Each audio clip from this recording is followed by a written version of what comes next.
우리 다 함께 일어나서 하나님을 예배하겠습니다.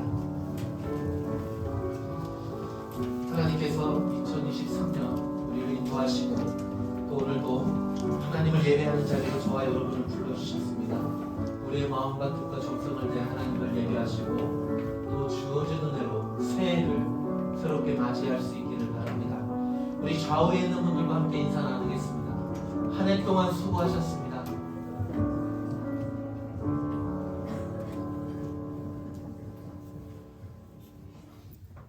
여기 우리를 예배로 초청하시는 하나님의 말씀이 있습니다. 에베소서 5장 16절에서 19절까지 말씀 우리 함께 봉독하며 예배로 나아갑니다. 세월을 아끼라 때가 악하니라. 술 취하지 말라. 이는 방탕한 것이니 오직 성령으로 충만함을 받으라. 시와 찬송과 신령한 노래로 서로 화답하며 주께 노래하며 찬송하자. 아멘.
알파와 오메가요 시작과 끝이 되신 하나님 아버지, 2023년 마지막 주일 아침 우리를 여기까지 인도하여 주신 에베네셀의 하나님을 예배합니다.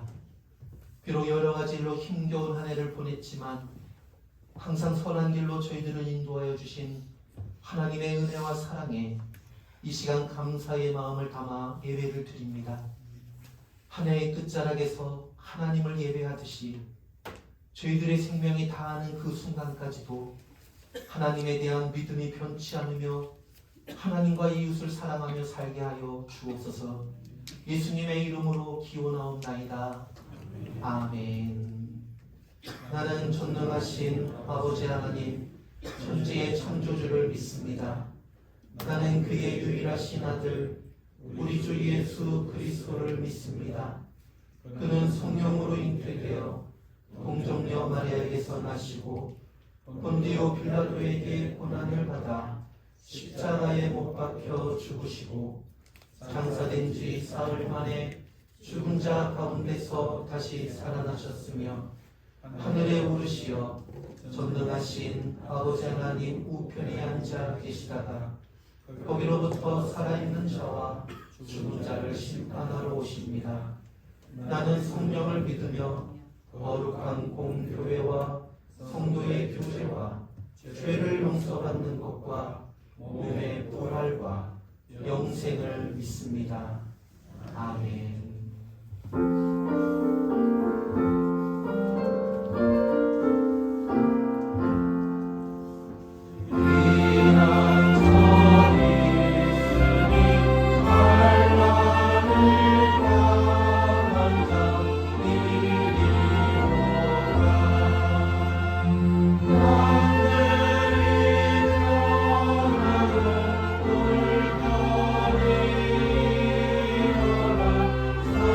Yeah.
하나님께 참회의 기도를 드리겠습니다.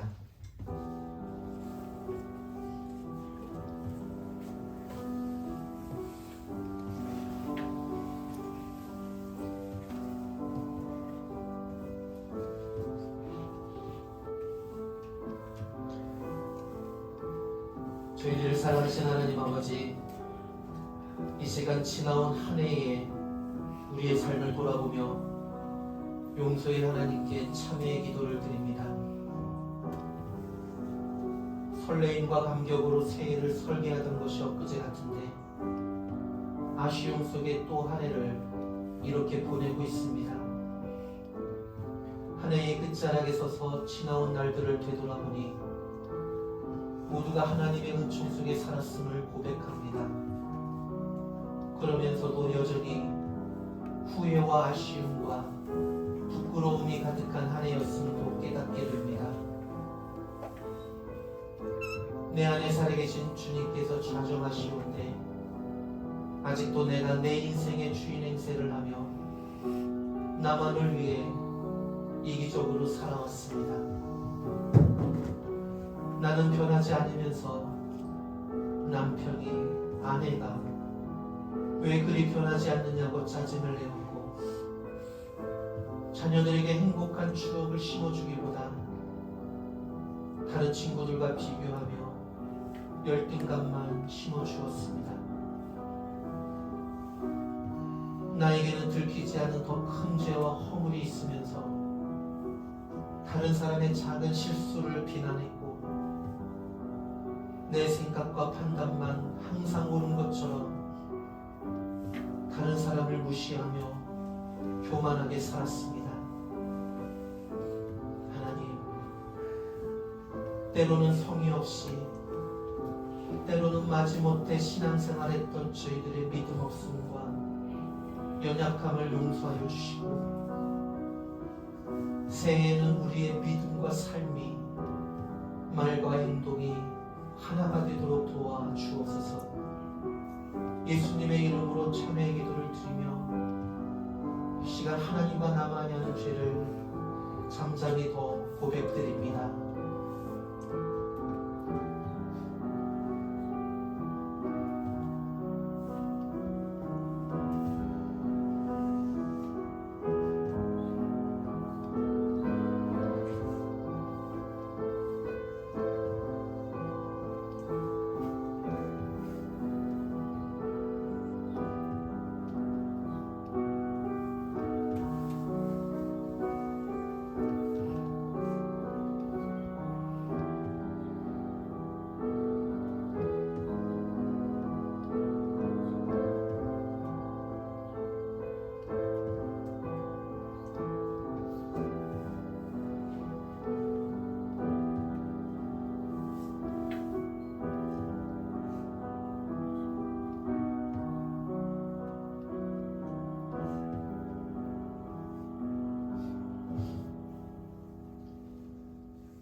하나님께서는 진정으로 참여하는 심령들에게 주시는 용서의 말씀이 있습니다.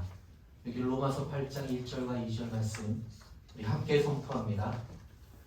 그리스도 예수 안에 있는 자에게는 결코 정죄함이 없나니 이는 그리스도 예수 안에 있는 생명의 성령의 법이 죄와 사망의 법에서 너를 해방하였습니다. 아멘. 다 함께 앉으셔서 교동문은 10계명 말씀입니다. 한 절씩 교도하겠습니다. 하나님이 이 모든 말씀으로 말씀하여 이르시되 너는 너를 애굽 땅 종되었던 집에서 인도하여 낸 내 하나님 여호와니라. 너는 나 외에는 다른 신들을 내게 두지 말라.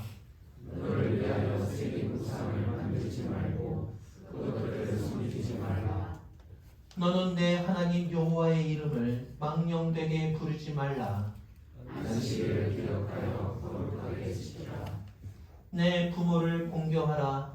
그리하면 내 하나님 여호와가 내게 주신 땅에서 내 생명이 길리라. 살인하지 말라. 간음하지 말라.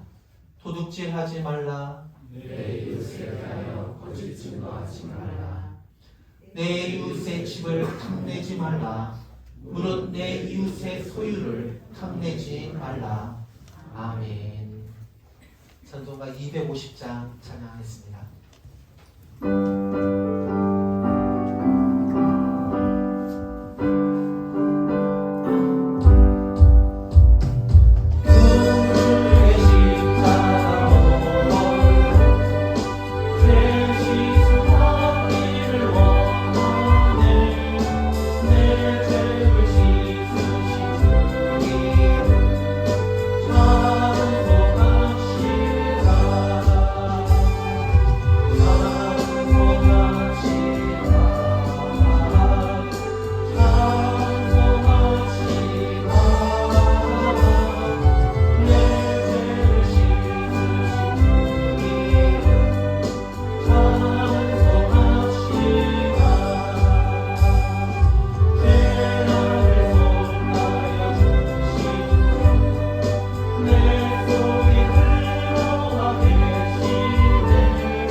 하나님께 봉헌 찬양 드리겠습니다. 오 신실하신 주.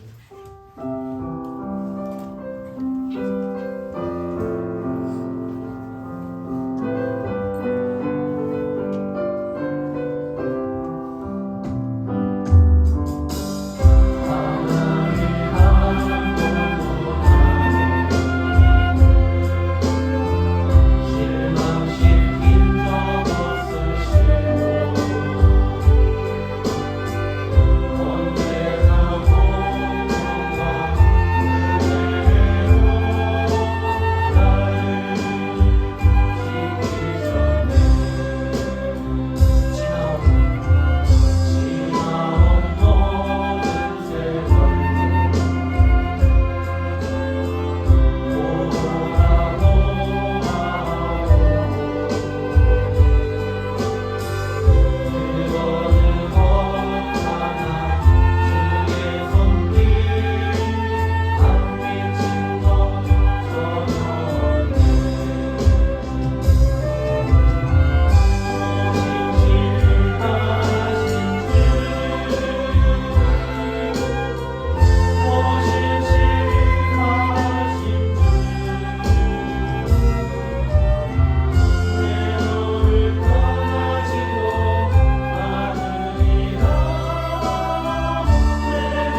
죄로 죽을 수밖에 없는 저희들을 구원하신 구세주 되시는 주님, 2023년의 마지막 주일 우리 함께 모여서 주님을 찬양하며 예배하게 하심을 감사드립니다.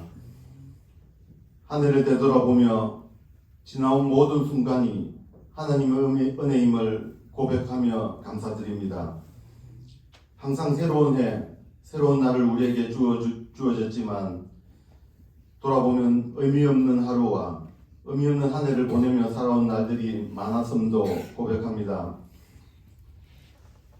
새해에는 우리의 삶의 우선순위를 하나님의 나라와 의를 구하는 데 힘쓰게 하시고 먹고 마심의 문제로 인해 걱정하는 일이 적어지게 하고 들의 꽃과 풀보다 귀하다고 하신 주님의 말씀을 의지하고 하나님과 동행하는 삶을 통해 천국의 삶을 누릴 수 있는 저희들이 되게 하여 주옵소서. 새해는 이 세상이 전쟁을 멈추고 평화와 사랑이 넘치는 세상이 되며 환경이 보존되고 더 아름답게 지켜지며 갈등이 사라지고 범죄가 줄어들고 공유와 정의가 넘치는 세상이 되기를 소원합니다. 새롭게 주어진 시간과 함께 새롭게 변화하는 우리들의 삶들이 있습니다. 새 학년으로 올라가 새 친구를 만나는 우리 어린 자녀들이 새로운 만남을 통해서 잘 적응하고 올바르게 성장하도록 도와주시고 여러 가지 형편과 상황으로 도전하는 우리 젊은 청년들에게 슬기롭게 모든 일을 대처해 나갈 지혜를 주시옵소서. 노년의 시기를 보내는 이들에게는 건강과 평안한 삶을 누릴 수 있도록 주님의 도우심을 간구합니다. 새로운 각오로 새해를 맞이하는 가정들, 소망하고 목표하는 일들이 주 안에서 소원들이 이루어지게 하시고 하늘소망교회 공동체로 한 식구가 된 모든 성도님들 한 마음으로 하나님과 세상을 사랑하며 섬기게 하옵소서.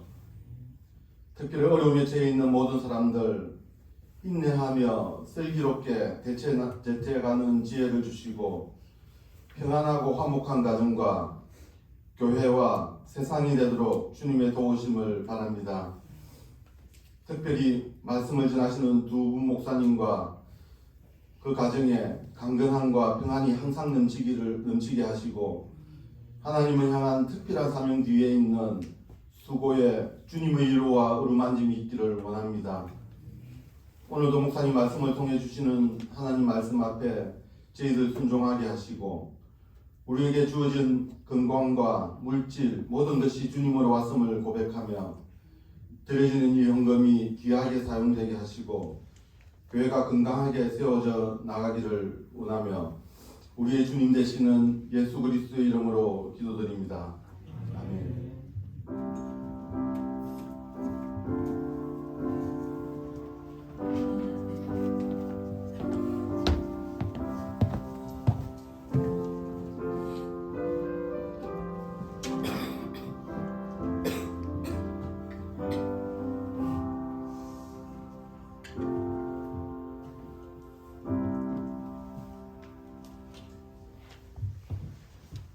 오늘 우리에게 주신 하나님의 말씀은 사무엘상 7장 10절에서 14절까지 말씀입니다.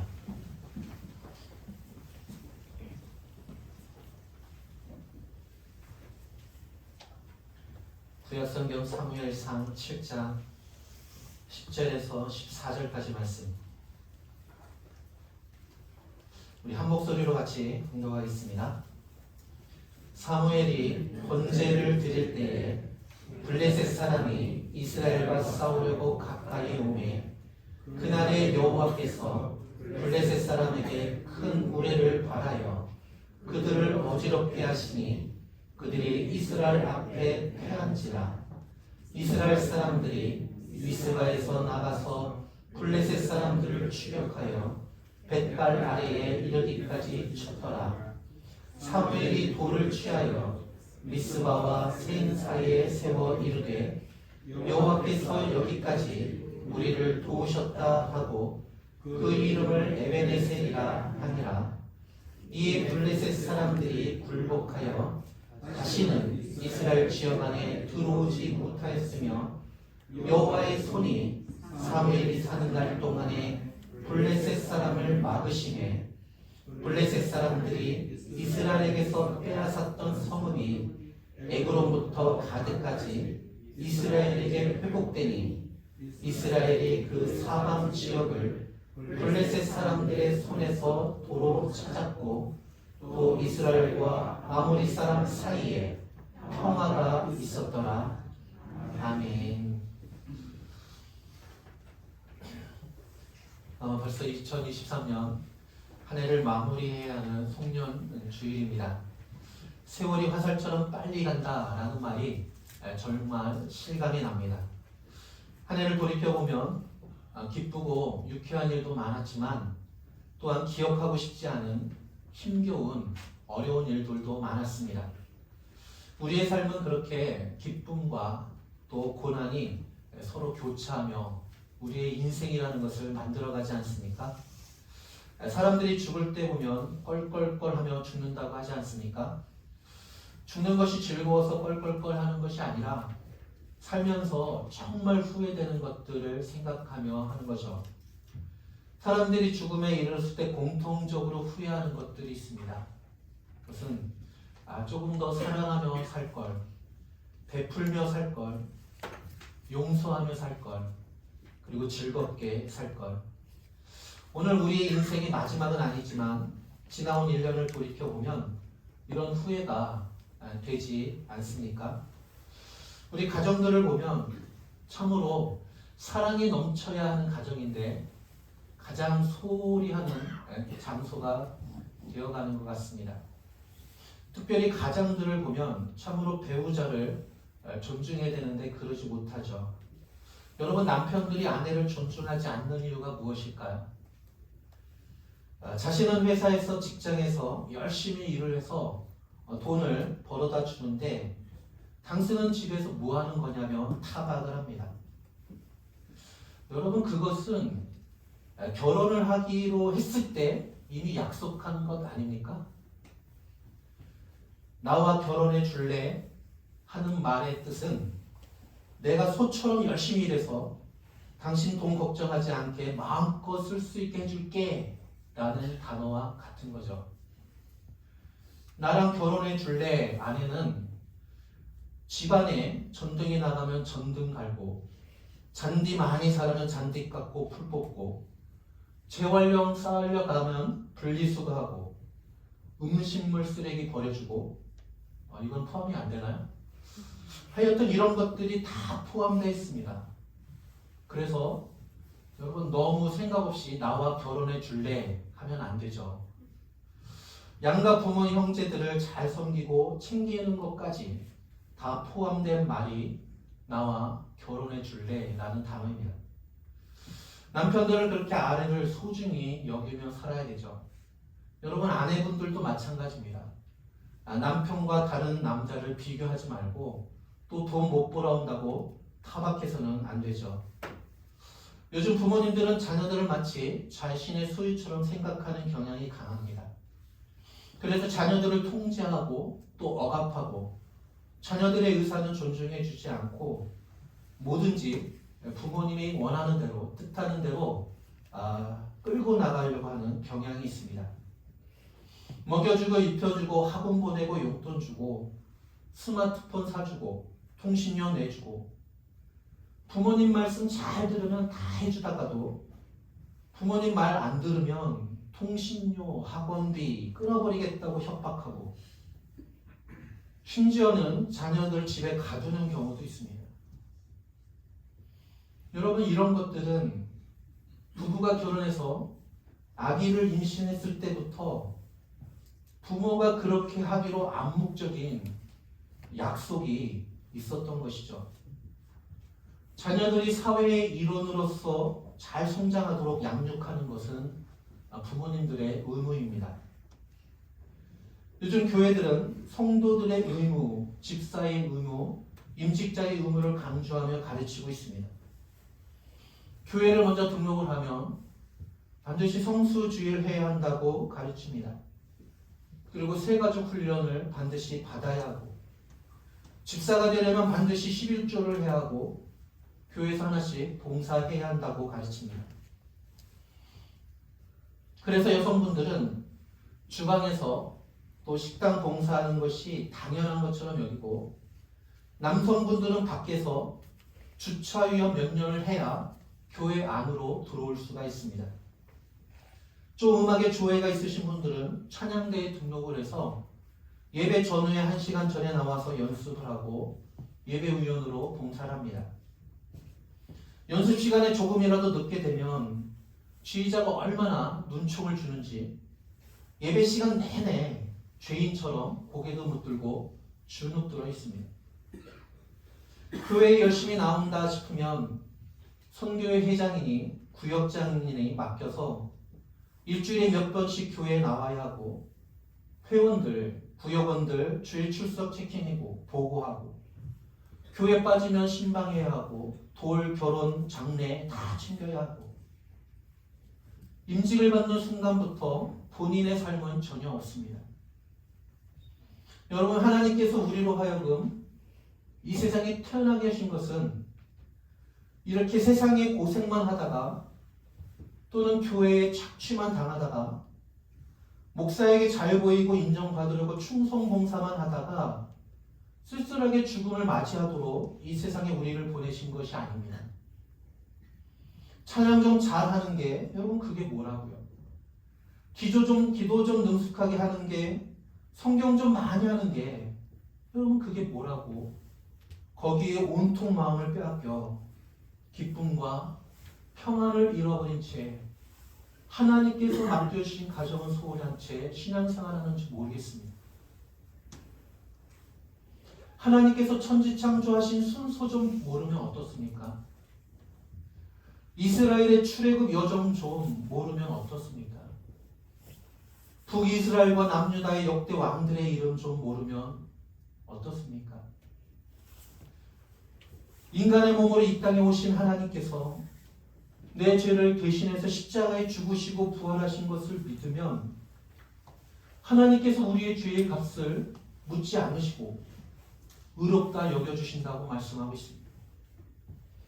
그렇게 의롭다 여김을 받는 사람들은 하나님의 나라, 하나님의 영광에 이르게 해주시다는 것, 여러분 그거 하나만으로도 확실하게 믿고 신앙 고백만 명확하게 한다면 여러분 되지 않을까요? 그 단순한 복음의 진리 하나 제대로 믿지 못하기 때문에 여러분 우리의 신앙이 상황에 따라 달라지는 것입니다. 이랬다 저랬다 흔들리며 신앙생활을 해오고 이단들이 엉뚱한 소리 해도 여러분 그곳에 귀가 쏠깃해서 넘어가는 것이죠. 며칠 전에 극동방송을 듣다가 대구 모 교회 큰 교회 같아요. 원로 목사님이 설교하시는데 우리가 천국에 가면 발가벗고 비참하게 앉아있는 사람을 발견할 때 될 것이라고 말씀합니다. 그가 누구냐 하면 바로 예수님께서 십자가에 달리실 때 오른편에 있던 강도라고 말합니다. 왜냐하면 평생 강도짓만 하다가 십자가에 달려 죽기 전에 예수님께 당신의 나라에 임하실 때에 나를 기억해달라라고 고백하고 겨우 구원을 받았기 때문이라는 것이죠. 예수님을 위해 한 것이 하나도 없기 때문에, 교회를 위해서 봉사한 것이 하나도 없기 때문에 천국에 가면 그렇게 발가벗고 개털모자 쓰고 비참하게 앉아있을 것이라는 논리입니다. 여러분 정말 천국이 그런 곳일까요? 이 땅에서 공덕을 많이 쌓은 사람은 보석이 박힌 금 면류관을 쓰고 있고, 아무런 공덕을 쌓지 않은 사람은 털모자나 쓰고 있고, 이 땅에서 교회와 목사에게 충성 봉사한 사람들은 대궐 같은 집에서 살고 있고, 성전들만 밟고 다니듯이 겨우 교회에 나와 예배만 드린 사람들은 초가집에서 살게 되는 것일까요? 만약에 천국이 지금 우리가 살고 있는 이 세상처럼 많이 가진 자와 적게 가진 자, 대접을 받는 자와 천대받는 자, 높은 자리에 앉는 사람이 따로 있고 낮은 자리에 앉는 사람이 따로 있다면 그곳은 천국이 아닐 것입니다. 천국이 이 땅에서처럼 존중받지 못하고 차별받는 곳이라면, 지금 우리가 사는 세상과 별반 다르지 않다면, 여러분, 그런 세상은 천국이 아닙니다. 그냥 우리가 사는 세상의 연장일 뿐입니다. 십자가에서 겨우 구원받았다고요? 여러분, 구원은 하나님의 은혜가 주어져야지만 받을 수 있습니다. 너희는 그 은혜에 의하여 믿음으로 말미암아 구원을 받았으니 이것이 너희에게서 난 것이 아니라 하나님의 선물이다. 하나님의 은혜가 예수님 오른편 십자가 위에 있던 그 정치범에게 주어졌기 때문에 그가 예수님을 인정하고 예수님께 자신의 영혼을 의탁한 것입니다. 그 놀라운 하나님의 은혜를 겨우 받은 구원이라고 말하는 것은 하나님의 은혜를 모독하는 것입니다. 우리가 천국에서 보석이 박혀있는 금으로 된 면류관을 쓰기 위해서 이 땅에서 열심히 공덕을 쌓는 것이 아닙니다. 크고 화려한 집에서 살기 위해 열심히 교회 다니고 목사님 말씀에 복종하고 교회에 봉사하는 것이 아닙니다. 천국의 다른 사람보다 더 많은 것을 누리기 위해 이 땅에서 허리띠 졸라가며 쓰고 싶은 거 안 써가며 먹고 싶은 거 참아가며 하늘에 차곡차곡 쌓는다는 마음으로 교회에 헌금하시는데, 정말 천국에 가면 그렇게 헌신한 것이 쌓여 있을까요? 그리고 여러분이 교회에 헌금하는 것들이 하늘에 차곡차곡 쌓는 것 맞습니까? 정말 하늘에 적립해 놓은 것 하늘나라 가면 찾았을 수 있을까요? 그리고 교회에 봉사하고 헌신하는 거라고 말씀하시는데, 여러분, 헌신과 봉사는 교회에서 하는 것이 아니라 여러분 가정에서 하는 것이고 세상에서 이웃에게 하는 것입니다. 다들 뭔가 오해를 하고 있는 것 같습니다. 교회에서 헌신하고 봉사하는 것이 하나님의 일이라고 말합니다. 여러분, 성경은 하나님의 일이 무엇인지 명확하게 말씀하고 있습니다. 요한복음 6장 29절에 하나님의 일은 하나님이 보내신 이를 믿는 것이라고 정의하고 있습니다. 교회에서 헌신하고 봉사하는 것이 하나님의 일이 아니라 하나님이 보내신 이, 예수님 잘 믿는 것이 하나님의 일입니다. 여러분, 그것도 예수님이 직접 말씀하신 것입니다. 자기가 써야 할 것도 아껴가며 자녀들에게 인색하며 부모 형제에게 마땅히 해야 할 도리도 하지 않으며 아껴서 교회에 헌금하는 것은 거룩한 돈이고, 자신을 위해 쓰고 가정의 안녕과 평안을 그리고 행복을 위해 쓰는 돈은 세속적인 돈입니까? 여러분이 열심히 일해서 번 돈으로 나 자신에게 세상에서 맡겨진 사명을 더 잘 감당하기 위해 나 자신에게 투자하는 것, 여러분, 그것이 세속적인 돈일까요? 하나님께서 믿고 맡겨주신 자녀들을 믿음으로 잘 기르기 위해 사회의 일원으로서 잘 성장하도록 가르치는 일에 쓰는 것이 여러분 왜 세속적인 돈일까요? 당신의 모든 것을 희생해서 나를 낳아주시고 길러주신 늙으신 부모님께 마땅한 도리를 하기 위해 사용하는 것이 여러분 왜 세속적인 돈일까요? 오로지 교회에 헌금하는 것만 거룩한 돈이 아닙니다. 그것도 다른 교회나 단체에 헌금하면 안 되고 오로지 본 교회에 헌금하는 돈만 거룩한 돈처럼 취급하는 것은 아주 이기적인 삼류 목회자들의 거짓말입니다. 이 세상에 겨우 구원받는 사람은 없습니다. 우리가 구원받게 된 것은 놀라운 하나님의 은혜가 먼저 주어졌기 때문이죠. 여러분, 그래야 가능한 것입니다. 내가 구원받기 위해서 하나님의 아들이신 예수님께서 십자가에 죽으셔야만 했습니다. 이 땅에서 힘들게 살다가 천국에 가서 많은 것을 누리는 것이 형통한 인생이 아닙니다. 천국에서 다른 사람보다 더 많은 것을 누리고 싶어하는 그 시기심과 이 땅에서 가진 것 없다고 못 배웠다고 천대받는 것에 대한 복수심으로 천국에서 더 높은 자리를 선점하기 위해 신앙생활하는 것은 결코 바람직하지도 건강하지도 않은 신앙입니다.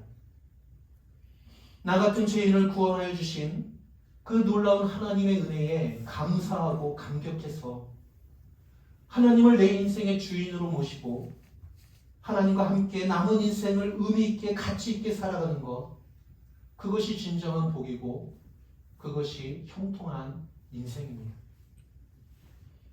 그런 복되고 형통한 삶을 다른 사람보다 조금 더 일찍 시작하게 하시고 조금 더 많이 하며 살 수 있게 해주신 것, 여러분, 그것이 상급이 아닐까요?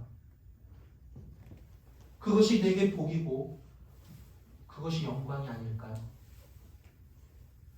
이 땅에서 힘겹게 살다가 천국에서 내가 이 땅에서 힘겹게 산 것에 대한 보상으로 영화를 누리겠다라고 하는 것은 여러분, 복음의 진리에서 벗어나도 너무 많이 벗어난 것입니다.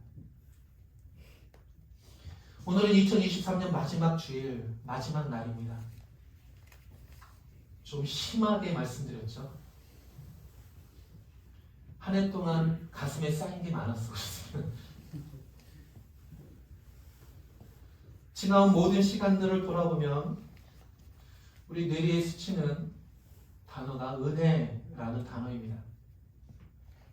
너무 자주 듣고 너무 많이 언급해서 별로 실감이 나지 않는 단어고 또 쉽게 스쳐 지나가는 단어이지만 신앙생활에 있어서 은혜만큼 더 좋은 단어는 없습니다.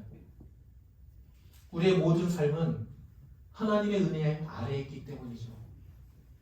만약 하나님께서 저와 여러분에게 은혜를 베풀지 않으셨다면 여러분, 우리는 예수님을 믿지 못하였을 것이고 이 자리에 나와 하나님을 예배할 수 없을 것입니다. 우리에게 건강을 주신 것도, 우리에게 일할 수 있는 일터와 사업장을 주신 것도 하나님의 은혜입니다. 우리가 기쁨으로 나와 예배할 수 있는 이 교회를, 이 공동체를 주심도 하나님의 은혜입니다. 때로는 힘들고 어려운 일이 있지만 그것도 돌이켜보면 하나님의 은혜와 섭리 가운데 있는 것이죠. 그때는 힘들고 어렵지만 지나고 나면 하나님의 은혜와 사랑이 그 안에 담겨 있음을 깨닫게 됩니다. 오늘 본문에서는 에베네셀이라는 단어가 나옵니다. 도움의 돌이라는 뜻인데 본문에서는 하나님께서 우리를 여기까지 도우셨다라는 뜻으로 쓰였습니다. 에베네셀은 하나님이 지금까지 베풀어 주신 은혜를 감사하는 것이죠. 왜 사무엘 선지자가 에베네셀 기념비를 세웠을까요? 오늘 본문에서 우리에게 세 가지 교훈을 해주고 있습니다. 먼저 우리가 배경을 잘 알아야 되는데 사사시대 당시에 이스라엘은 정말 힘든 시간을 보냈습니다. 암흑기라고 하죠. 그 중에 블레셋이라는 나라가 가장 괴롭혔습니다. 블레셋은 틈만 나면 이스라엘을 공격하고 침략하고 압제했습니다. 사무엘 4장에 보면 블레셋이 이스라엘을 침공하여 에베네셀에서 대진합니다. 그 전투에서 이스라엘 군대가 4,000명이나 죽임을 당하죠. 블레셋에 패한 이유가 무엇일까 분석한 결과 하나님의 법궤가 이곳에 없었기 때문이다 라고 해서 실로에 있는 하나님의 법궤를 그 전장으로 가지고 옵니다. 그래서 제사장이었던 홈리와 비나스가 하나님의 법궤를 메고 그 블레셋과의 전쟁에 참여하게 되는 것이죠. 여러분, 그랬는데 하나님의 법궤가 왔는데 이번에는 4,000명이 아니라 3만 명이나 죽임을 당합니다. 그리고 하나님의 법궤까지 빼앗기고 제사장이었던 홈리와 비느하스도 죽임을 당합니다. 두 아들이 죽었다는 소식을 들은 엘리 제사장은 성전의 의자에 앉아있다가 넘어져 목이 부러져 죽습니다. 시아버지와 남편이 죽었다는 소식을 들은 비느하스의 아내는 아기를 해산하면서 그 이름을 이가봇이라고 짓습니다. 하나님의 영광이 이스라엘에서 떠났다라는 의미입니다. 하나님의 영광이 떠난 이가봇의 상황이 현재 이스라엘의 모습입니다. 그리고 20년이 지났습니다. 새로운 지도자가 세워졌습니다. 바로 사무엘입니다. 그는 이스라엘 모든 백성들을 미스바에 모아서 회개운동을 벌입니다. 그동안 우리가 블레셋에 침략당하고 고통당한 것은 우리가 하나님을 버리고 우상을 숭배했기 때문이라는 것이죠. 그리고 온 백성이 하나님께 전심으로 회개를 합니다. 그때 이스라엘 백성들이 미스바에 모였다는 소식을 블레셋 사람들이 듣습니다. 그리고 이스라엘을 한꺼번에 죽일 수 있는 좋은 기회로 여겼습니다. 그래서 사무엘이 번제를 드리고 있을 때 블레셋이 공격해 들어오죠. 그런데 그때 놀라운 기적이 일어납니다. 하나님께서 큰 우레를 바라셔서 블레셋을 어지럽게 하고 천둥과 벼락을 내리셔서 블레셋을 완전히 물리치게 하십니다. 자신들의 힘으로는 도저히 이길 수 없는 블레셋 군사들을 하루아침에 다 몰아냈던 것이죠. 사무엘은 그 하나님의 은혜에 너무 감사해서 미스바와 센 사이에 기념비를 하나 세웁니다. 그리고 그 이름을 에벤에셀이라고 하죠. 하나님께서 여기까지 우리를 도우셨다라는 뜻입니다. 하나님이 이스라엘이 하나님 없이 블레셋과 싸울 때는 실패했습니다. 그러나 지난날 잘못을 회개하고 하나님의 도우심을 구할 때 하나님께서는 이스라엘을 대신하여 블레셋과 싸워주셨습니다. 어떻게 실패의 자리가 이처럼 하나님의 기적이 나타나는 자리로 바뀔 수 있었을까요? 우리들이 어떻게 하면 실패의 자리를 승리의 자리 또는 기적의 자리로 만들 수 있을까요? 오늘 말씀을 통해서 배울 수 있었으면 좋겠습니다. 첫 번째로 보면 죄의 자리를 벗어나야 합니다. 사무엘 선지자는 왜 지난 20년 동안 이스라엘이 블레셋의 압제를 받으며 고통스러운 세월을 보냈는가? 그 원인을 진단했습니다. 그 원인은 바로 우상 숭배였습니다. 우리들이 어떤 문제에 빠졌을 때 제일 먼저 해야 할 일은 어디서부터 잘못되었는가, 무엇이 잘못되었는가, 그 문제의 원인을 찾아야 하는 것이죠. 잘못된 원인을 찾지 못하면 아무리 수고해도 노력해도 좋은 열매를 얻을 수가 없습니다. 이스라엘 백성들이 하나님을 버리고 우상을 숭배하니 하나님께서 주변의 나라에 있던 블레셋을 들어 이스라엘을 압제하게 하신 것이죠. 그래서 사무엘 선지자가 제일 먼저 한 일은 모든 백성을 미스바에 모이게 하고 그곳에서 금식하며 회개 운동을 벌였습니다. 블레셋에서 벗어날 수 있었던 것은 바로 이스라엘 백성들이 죄의 자리를 떠나 하나님께로 돌이켰기 때문입니다. 그러니까 하나님께서 그들에게 뜻을 돌이셔서 블레셋으로 하여금 이스라엘을 침략하여 들어왔을 때 그들을 물리쳐 주셨던 것이죠. 우리 인생의 실패의 자리로 몰고 가는 주범은 바로 하나님을 떠나는 것이고 하나님을 버리는 것이고 여러분 하나님을 떠나는 것이 바로 죄입니다. 하나님의 뜻에서 벗어나는 것이 바로 죄죠. 하나님과의 거리가 멀어지면 멀어질수록 우리의 삶은 힘들어질 수밖에 없습니다. 반대로 하나님의 거리가 가까울수록 그의 삶은 기쁨과 평안이 넘쳐나게 되죠. 하나님께 가까이함이 내게 복이다 라고 시편 기자는 고백합니다. 여러분, 언제 베드로가 예수님을 부인했을까요? 다른 제자들이 다 주를 버리고 도망할지라도 자신은 결코 주를 부인하지 않겠다라고 맹세했습니다. 그런데 주님께서 잡혀가실 때 멀찍이 따라갑니다. 마태복음, 마가, 누가복음 모두가 베드로가 멀찍이 따라갔다고 기록하고 있습니다. 만약 베드로가 죽음을 무릅쓰고라도 주님과 가까이 했더라면 그토록 처참하게 무너지지 않았을 것입니다. 그러나 두려움 때문에 베드로는 예수님이 멀찍이 따라갔습니다. 사랑하는 성도 여러분, 지금 여러분은 하나님과의 거리가 어느 정도 되십니까? 여러분, 하나님과 멀진 않으십니까? 하나님과의 거리가 가까울수록 우리는 우리의 죄, 우리의 허물을 빨리 깨닫게 되죠. 거룩하신 하나님의 빛 아래 나 자신을 바라보기 때문에 죄와 허물이 너무 잘 보이는 것입니다. 반대로 하나님과의 거리가 멀어질수록 우리의 죄와 허물은 보이지 않습니다. 자신에게 있는 죄와 허물은 보지 못하면서 남의 작은 티를 보며 나무라져. 하나님의 시선으로 멀어지지 하나님의 시선에서 우리는 멀어져서는 안 됩니다.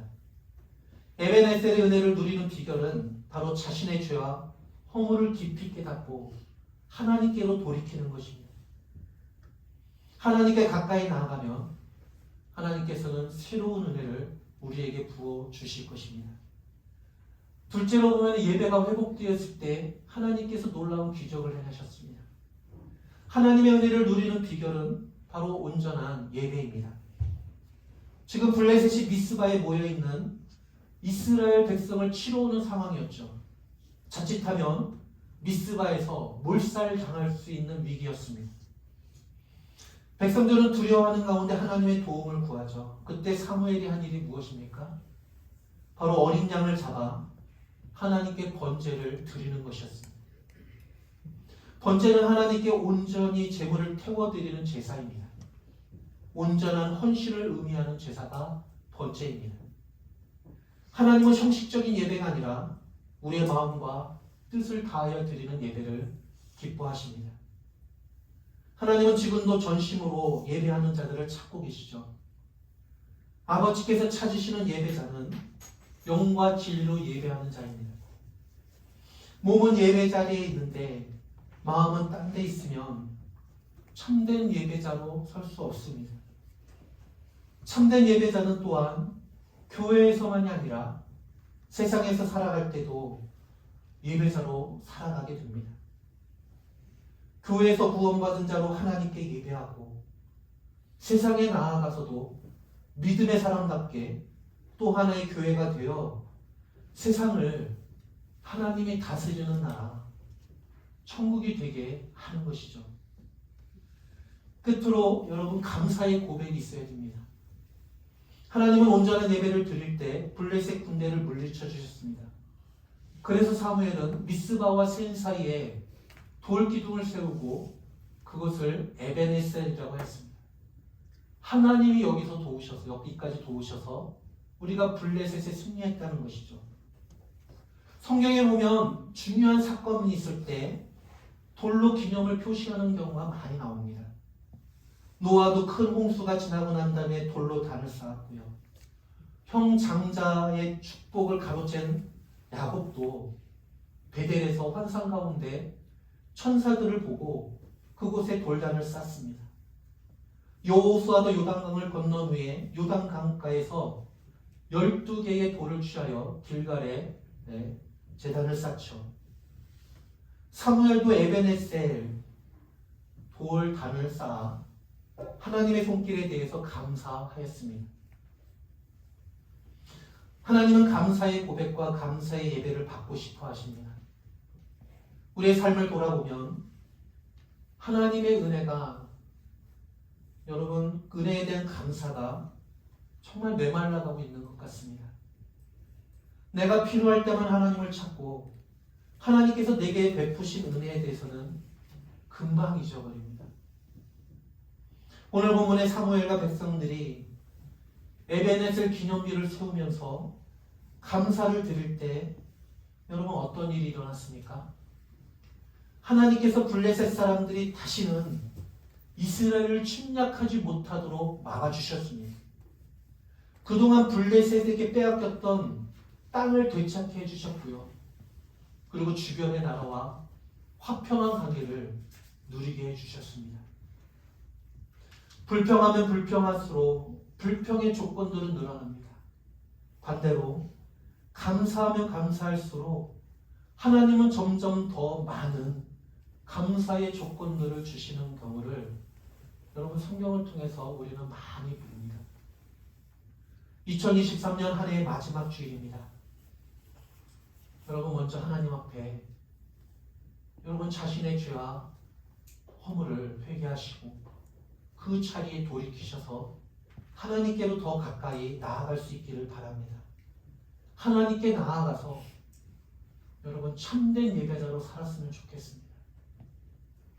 주님의 날 특별한 일 없으면 여러분 하나님 앞에 나와 예배하고 또 그 예배자의 마음으로 세상에 향해 나아가 여러분 가정과 일터와 사회를 하나님의 나라가 되는 하나님의 나라로 일구어가는 저와 여러분이 될 때 여러분 하나님께서는 그 감사에 더 많은 감사의 조건이 있도록 또 새로운 해를 우리에게 축복해 주실 것입니다.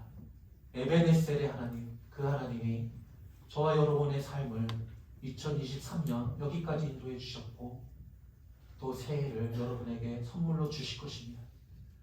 새해에 주어진 새해를 감사한 마음으로 잘 살아서 더욱더 우리의 믿음의 성숙을 이뤄내며 하나님께 더 나아가는 계기가 되기를 축복합니다. 기도하겠습니다. 하나님 아버지, 지나온 시간들을 돌이켜보면 모든 것이 하나님의 손길이었고 하나님의 은혜였음을 저희들도 고백합니다.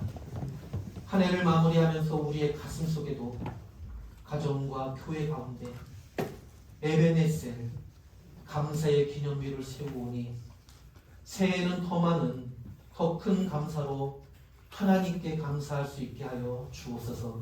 예수님의 이름으로 기도드립니다. 아멘. 찬송가 449장 찬양하겠습니다.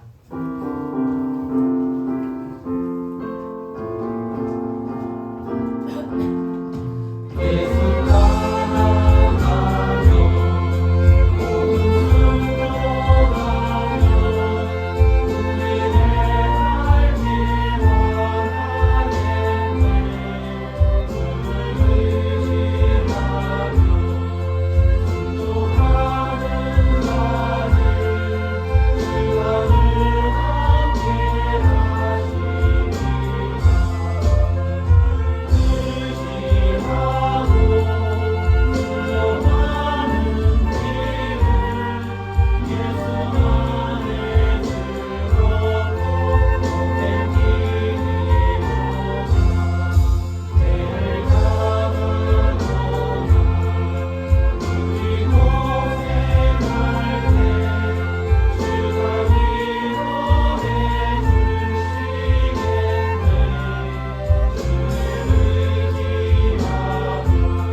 소망의 찬양 나로부터 시작되리 찬양했습니다.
한 해의 끝자락에 서서 지나온 시간들을 돌아보고 반성하며 또다시 은총으로 주어질 새해를 믿음으로 살아갈 주의 성도들과 우리 자녀들 위해 주 예수 그리스도의 은혜와 하나님의 사랑과 성령의 교통하심이 이제부터 영원토록 함께 있을지어다.